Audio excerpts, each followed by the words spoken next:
1075 WGCI, the size number one for hip hop and R&B. It's the morning show with the destined legend Leon Rogers, the beautiful Kendra G, myself, Kyle. And listen, we have somebody in the studio right now who's been through so much Chicago, and we've all heard the story. And it took place this past April here in Chicago when we lost 7-year-old Jaslyn Adams at a McDonald's on the west side of Chicago. And today, here to share her side of the story, speak with us today, and just kind of, get some things off of her chest. We want to welcome Miss Lanesha Walker, Jaslyn's mother, to the show. Good morning to you. Good morning. Thank you for being here today. Thank you for having the strength and just the courage to come out and just be a part of this conversation. We know some time has passed. I guess we could start with, what was it that moved you to want to come and speak now? Well, it was really like all the interviews that I watched, for one. And then really what really moved me was the Steve Harvey show that him and his daddy went on. Like, that really made me feel like I had to be the voice for my daughter now because, like, he got on here and said that his daddy wasn't even in his life. Just to be clear, you're speaking of Jonte, yes. And doing some interviews in the past with Steve Harvey and some other people. Correct? Yes, I seen that him and his dad went on the Steve Harvey show. And that really, it really touched me because, I understand his daddy want to be behind his son 100%, support him in all type of ways. I have no problem with that at all. But, what can you get on the Steve Harvey show and say? You was not active in my daughter's life. He was barely active. He got on here and said that he took care of her.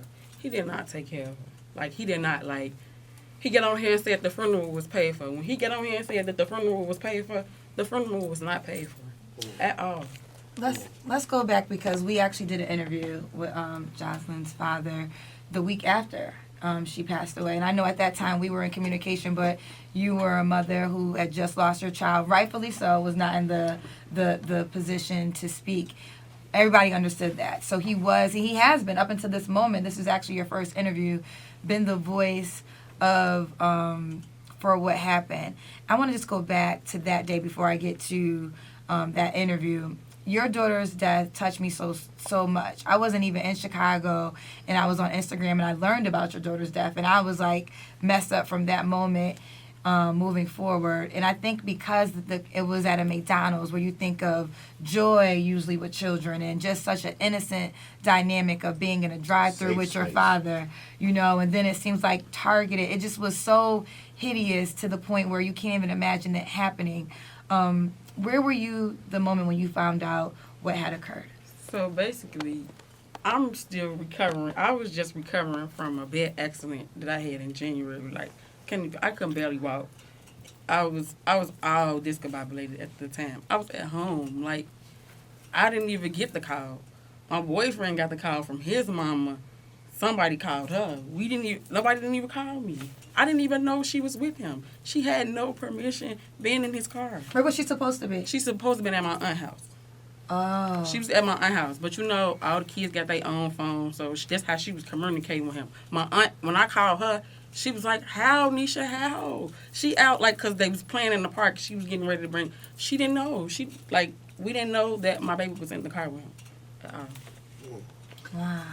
That brings a whole another dynamic to this conversation. As a father, that was one of the toughest interviews I've ever had to do when we spoke to her father. I see your whole face.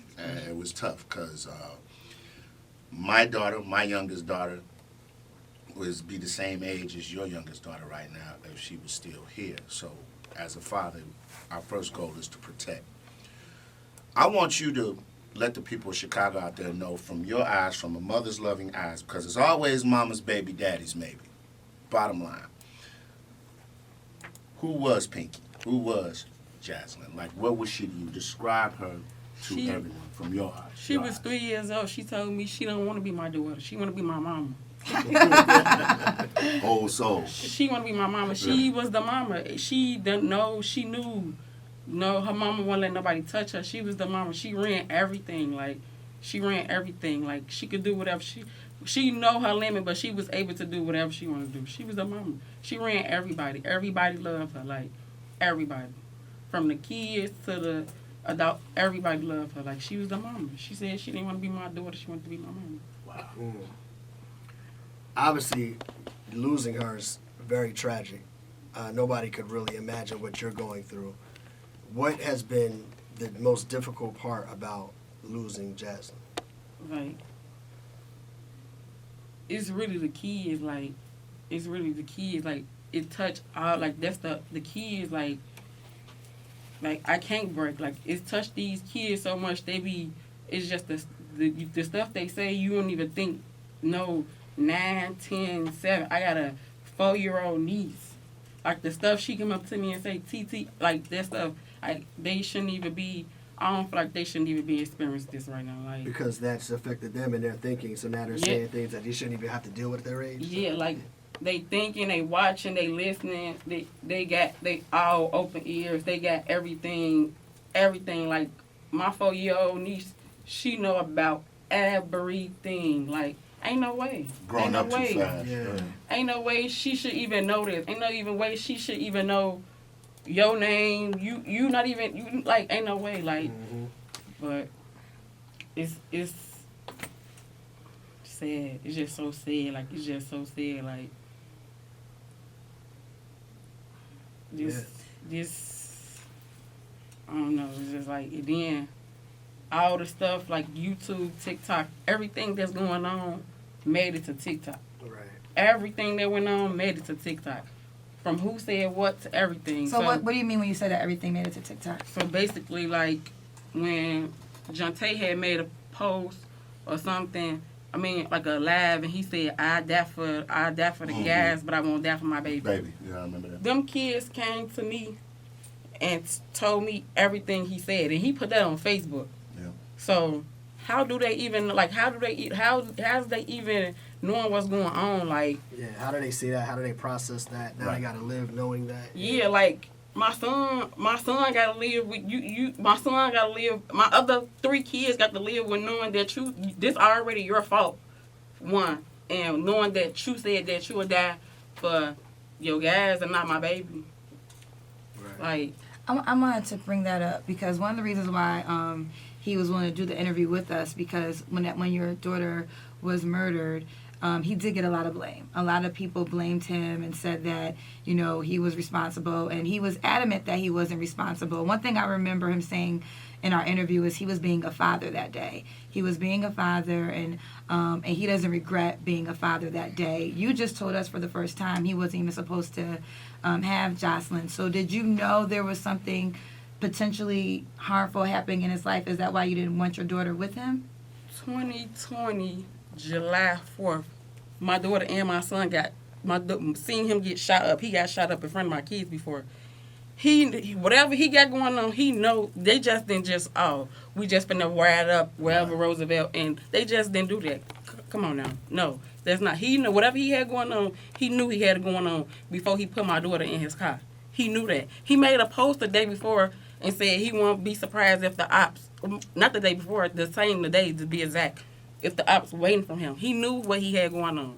He knew he had no business putting that baby in his car at all, period. Me personally, how I feel he knew what he was doing. She texted him everything that they wanted from McDonald's. Even if he came from his house, wherever he came from, he passed that McDonald's to go pick her up. So why would you put her in the car? Like, he can't. I'm like, whatever I'm saying, I'm making it up on my own. I'm putting pieces together on my own. He still haven't came to me and sat down and said, Nisha, well, this what happened. Like, You haven't spoken?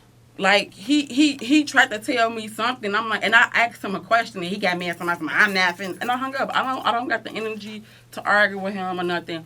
But like, he never came to me as a man saying all this, because I want to know, like, why did you go pick up my baby? Like, what was your reason? Like, and then why wouldn't you call me? Like, you acting like this something you do. This ain't nothing you do. You have to have permission to get my baby. Like, you know that. Like, this something you do. You call me. If she was at my house, you wouldn't have came to my house and picked her up.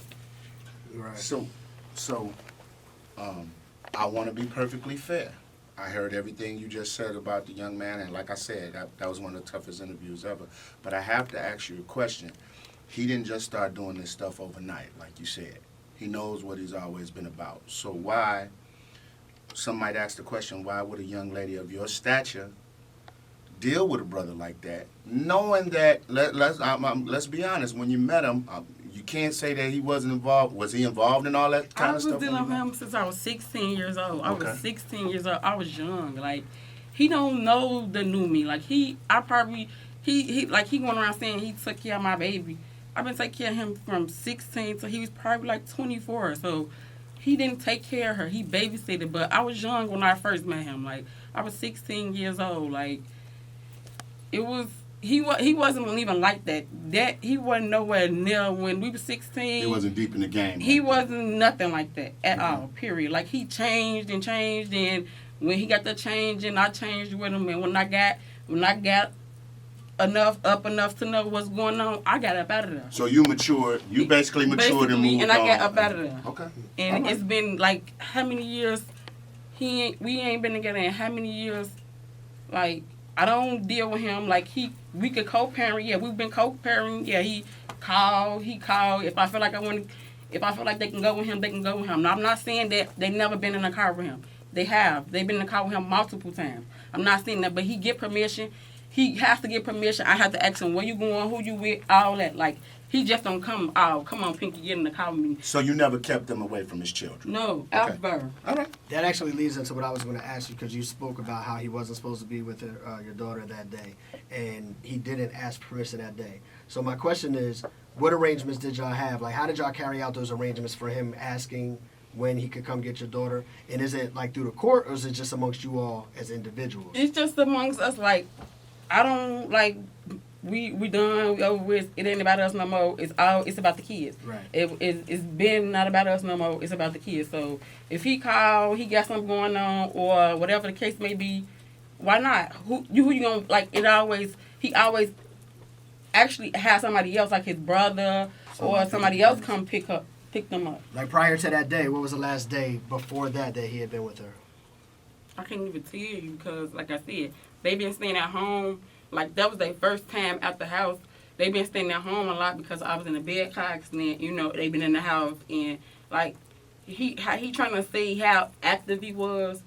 He active when he on house arrest. Like, he wasn't like just taking care of her. Like, he was in the streets, so he ain't even had time to be watching no kids. Like, that's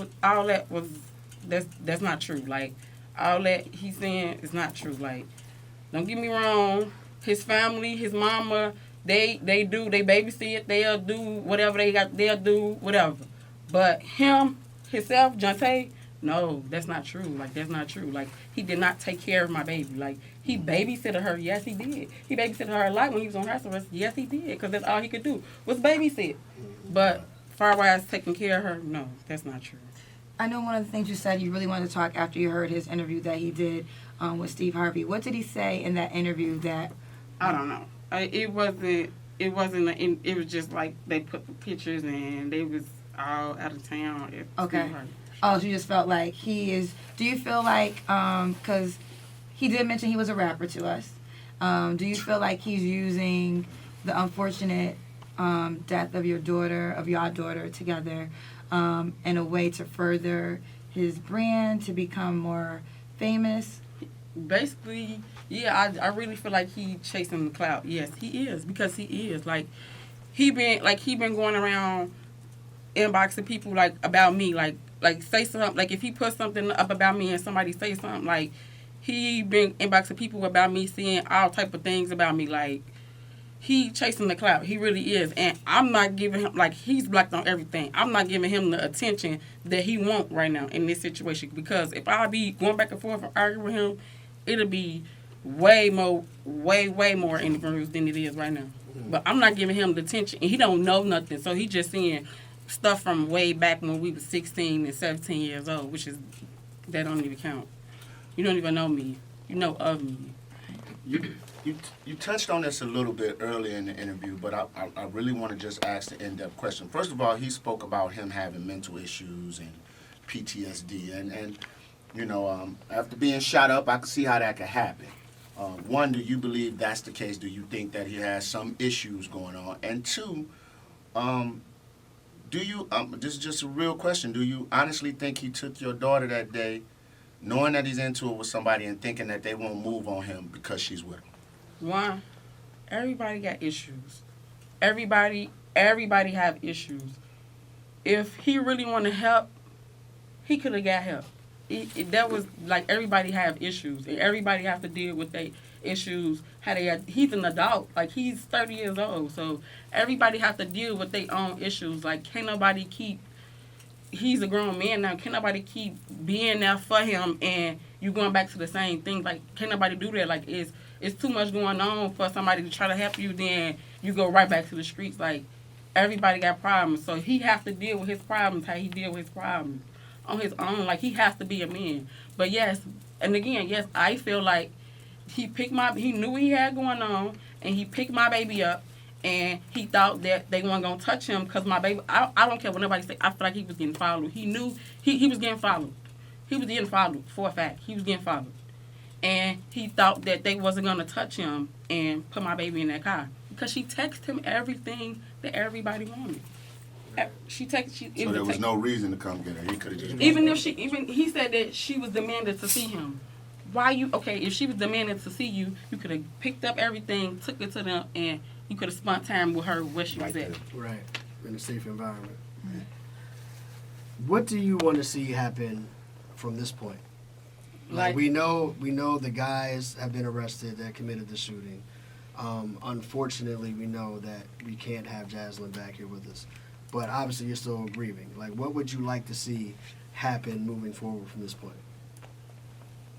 I just want to move around. Like, I just want to move around. I just don't even want to be around. Like, I don't even stay in my house. Like, me and my kids, like, we don't even spend the night in my house that much. Like, we move around because it's like every time something new about the case happens, either a news report or somebody coming up, is you Lanesha? Like, who are you? Like, who are you? Like, they just saying, is you Lanesha? Like, I don't feel safe. I see people that I've been doing my research. I see people that I ain't never seen. I was comfortable. I lived over there for 4 years, no problem. Kids go to the store by themselves, never had a problem. My kids can't even walk out the door. Like, no, I just want to move around. I want to send a message to these mothers, like, it don't matter what they say, how miserable they say you is, keep your kids close. I don't care, like, just keep them close. Like, it ain't even worth it. It's not. They say how miserable, how baby did say how miserable, just keep your kids close to you. Because this ain't nothing nobody want to feel. Nobody. And then, it's like, I'm getting harassed. And I wasn't even there. I don't know nothing about it. It's like he harassing me. Like, he going around saying all type of stuff about me for nothing. Like, what you want to bash my name for? And I wasn't even there. I ain't did nothing to you. We wasn't into it before this. It's just, why you can't explain to me why you put my baby in that car? Like, why you can't explain to me that? But you want to go around bashing me. Like, you know, I wanted to talk to you about I know we spent a lot of time talking about Jaslyn's father, Jonte Adams, but I want to just talk about you and this whole dynamic. You know, myself, Leon, Kyle, we all lost a parent. And one thing I remember, my mother died, it just changed me forever. And the pain was so excruciating. And I always remember thinking, like, I just think if I lost, like, losing a child would probably be worse than this. And you actually are going through that. So how has it, I mean, it's just been April. You know, it hasn't really been that long. It's not a full year yet. So how have these last months changed you? And how are you holding up knowing that your daughter is gone forever? Like, I got to hold up because, like, everybody around me, they be watching me. Like, they be watching me, and it's just like, it's just like, I haven't really grieved yet. Like, I really haven't. Like, because I can't break. Like, because it's just like, that's what they waiting. They looking for me. Like, they looking for me. They looking for me to do that. I just can't. It's just really the kids. The kids that they just was really holding me up. Really, like, really. One last thing, I got to bring this up. There is a video circulating of Jonte allegedly talking to one of the guys, the driver that was actually driving the car when they came up to the McDonald's and saying he's going to help him. I'm assuming you saw this video. I got the video. You have the video. So not everybody knows about this video. Can you elaborate what's in the video? So basically, the driver calling him, telling him His lawyer want to talk to him.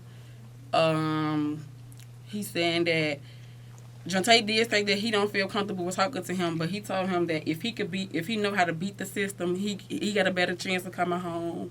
Like, after that, I don't even want to talk to him. And nothing he can say. Like, he talking about some, he love my baby, this, that, and the third. It doesn't matter how you talking to him. Yes, it's a whole video of him telling the man he could come home. Like, he could beat the system. So basically, he's trying to help the driver get out of jail. Basically, it's so many words. That's crazy. If you telling him he can beat the system and he's trying to help him get out of jail, he offered to talk to the lawyer. He offered to give the lawyer his phone number for the lawyer to talk to him so he can holler at him. Yeah. That's crazy. Shoot. And you got the video. That's crazy. This is a lot to unpack. Yes.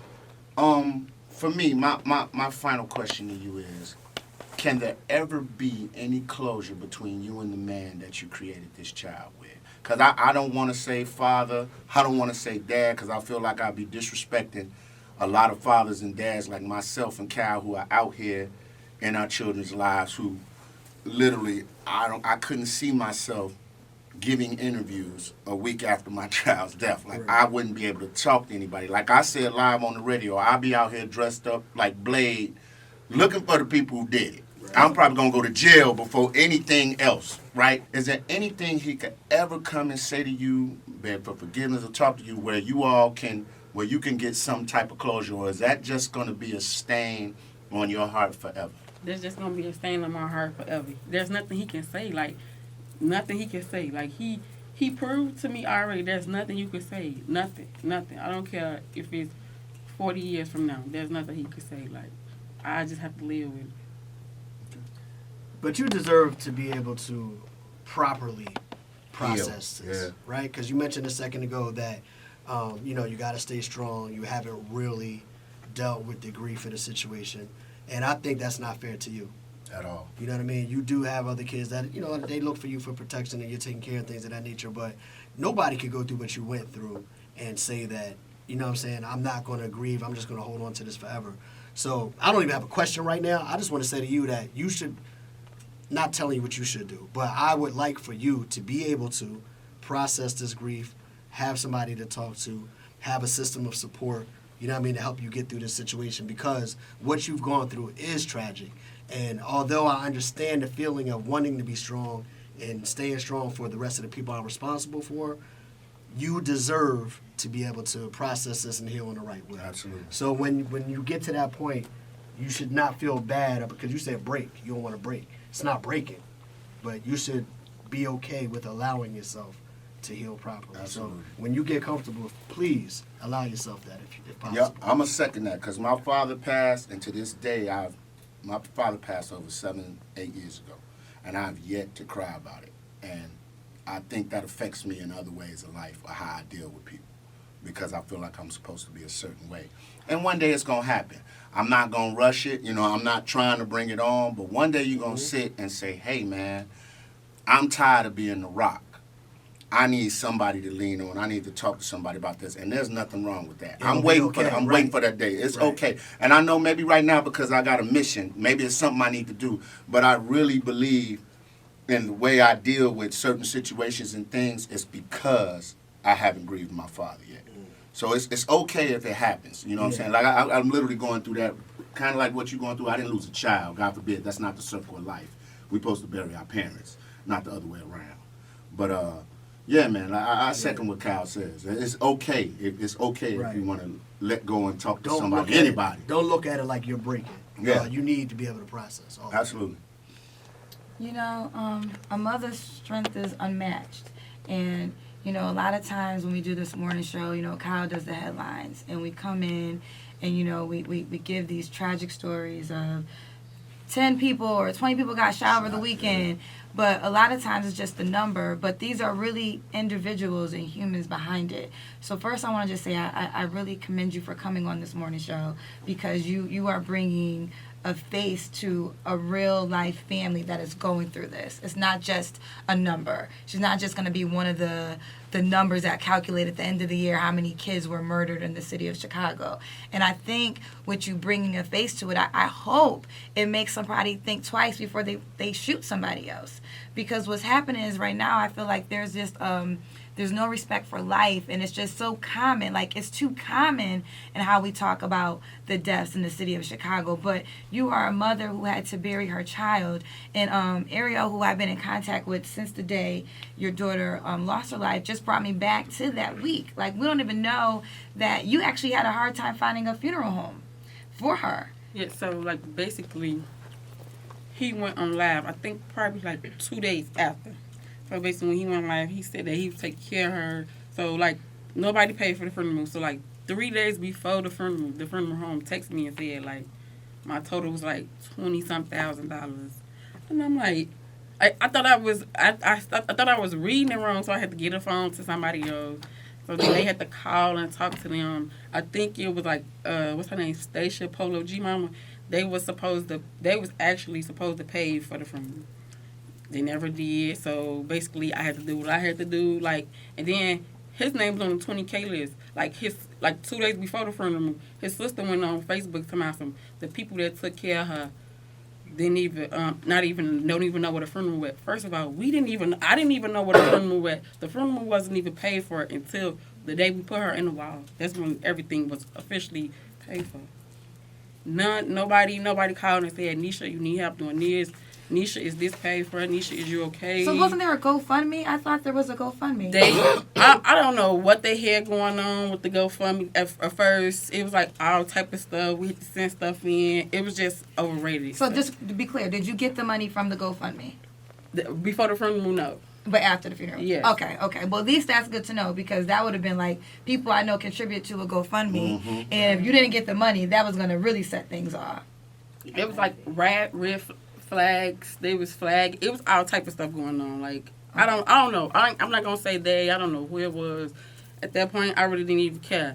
I was just trying to bury my daughter and just get it over with. But it still went over with. Everybody was saying, I'm this, I'm that. And, like, nobody even tried to help. Like, nobody even called and said, like, they was just bashing my name. Like, what are they saying? Basically, like, his family is the people who took care of her. Like, and that's not true. Like they babysitted. Yes, his mama, I will always give her credit. She helped me with all my kids.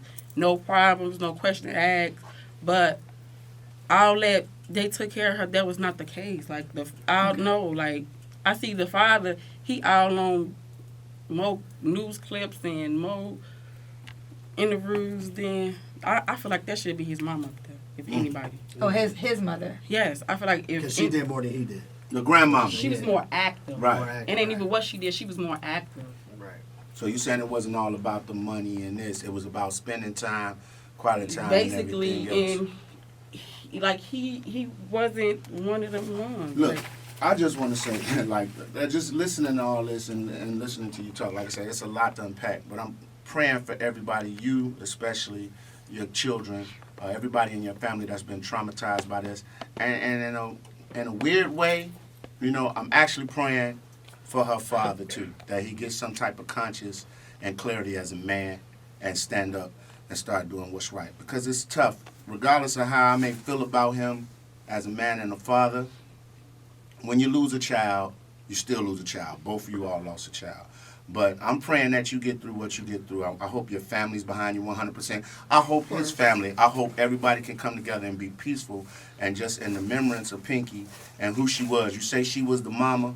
Hopefully everybody can just come together and resolve and be the family that I know Pinky would probably want y'all to be if she was still here.